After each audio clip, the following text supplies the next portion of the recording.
On va déguster l'assiette, chef. Allora, pronto? Moi, je suis très prêt d'ailleurs. Je vais attaquer tout de suite. Je mets les serres. On va goûter notre nouvelle cuvée. Beaucoup plus tendue, tu vas le voir. Une bulle encore plus fine. Ce qui est très intéressant, c'est le côté beaucoup plus pur et vertical du vin avec moins de résidus à sucrer. Je pensais tout de suite à ça. C'est généreux cette assiette, c'est gras, c'est convivial. Et tu as besoin du côté effervescent, acidulé pour rafraîchir la bouche. Gabriel, notre grand sommelier, me dit qu'il connaît les vins, ok? Semble-t-il. On prépare une assiette et après on la goûte ensemble. Très important, il doit vraiment avoir cette harmonie entre un vin qu'on propose et un plat. C'est presque comme un mariage, non? Ouais, on est un peu mariés. On est un peu mariés tous les deux. Vas-y, on y va? Pronti, partenza, via.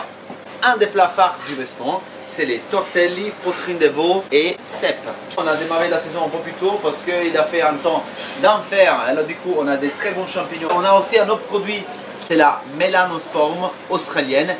Extraordinaire, un goût sublime. Notre vin pour le goûter avec les agnolotti, notre Ca del Bosco. J'ai une autre petite chose là qui vient d'arriver d'Italie aussi, ça c'est pour vraiment chez moi. C'est Monte Carlo, à côté de Lucca. Donc je pense que ça va aller très bien aussi, on va le déguster ensemble. Comme ça on choisira lequel est meilleur. On a préparé une petite émulsion, fond de volaille et un petit peu de beurre. Puis on va mélanger avec une herbe que moi j'adore. La sauge. En France, c'est pas forcément une herbe qui est très utilisée. Les pâtes, elles sont faites à chez nous par une fille qui est juste à côté qui s'appelle Tomami. Farine, jaune d'œuf, sel et l'huile d'olive. On a une couleur très jaune. Vous voyez l'épaisseur. On est sur quelque chose de très fin, très gastronomique et en même temps qui peut tenir en cuisson al dente. Alors, on va plonger les pâtes dans l'eau bouillante jusqu'à une vingtaine de secondes et terminer la cuisson des pâtes dans la poêle.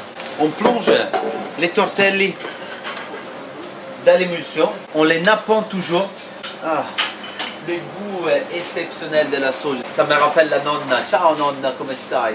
Vieni Gabriele, vieni. Gabriele, qu'est-ce que tu nous proposes? Moi avec ça, j'ai envie aussi de couvrir ensemble notre cuvée qu'on a créé ensemble chez Ca del Bosco, Franciacorta. C'est une appellation à part entière. Nous sommes en Lombardie, dans la partie nord de l'Italie. Et nous sommes sur la commune de Brescia, c'est vraiment à côté de Milan. On s'est déplacé à Erbusco. On a fait nos propres assemblages pour les restaurants. On a baissé le taux de sucre. Donc là, il y a une bulle qui ressort encore plus fine. Il reste quand même le côté velouté et gras du chardonnay. Très bien marié avec ces petits joues de veau. On termine avec quelques petits lamelles. Ah, c'est dommage que vous ne pouvez pas sentir. La caméra, ils sent pas. Hein. Ah, c'est dommage. Moi, déjà, vous pouvez voir dans la couleur. On va terminer juste avec un petit joue, juste pour déglacer un peu les pâtes. Là, vous avez une des assiettes phares du restaurant, les tortelli farcis aux poitrine de veau braisée, cèpe rôti et lamelles de truffe avec, bien sûr, comme toujours, beaucoup d'amour. C'est bon, mais je suis pas sûr encore, il faut en goûter un autre. Toujours en bonne excuse, Ça donne ce côté élégant à la bouche. C'est vraiment un accord fabuleux et un peu estival, j'oserais dire. Même si on a cette truffe et un peu le cèpe, la Ca del Bosco nous ramène un peu de soleil dans l'assiette. Je voudrais te proposer aussi une autre chose, quelque chose un peu plus intense, un vin rouge, un diamant. Il s'appelle Cercato et en fait j'ai voulu quand même rendre hommage à ma terre, c'est la Toscane. Et là honnêtement, nous sommes vraiment chez moi, juste à côté de Lucca. C'est autre chose. Et ça, c'est beaucoup plus côté très fruité, intense. Une très belle base de Sangiovese avec un peu de Cabernet Sauvignon et Syrah. Tu sens tout de suite le côté généreux, on est fruité, mûr.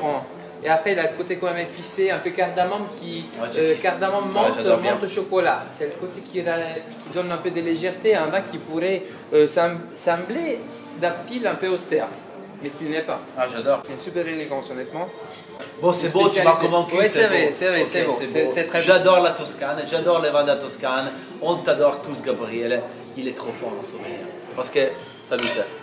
Parce que même il arrive même à vendre dans la Toscane. C'est un truc de ouf. Alors, un Bresciano, quelqu'un qui vend de Brescia. Il faut le faire. C'est pas évident. L'accord, c'est pas une science précise. L'accord, c'est juste le bon air qui fait le moment.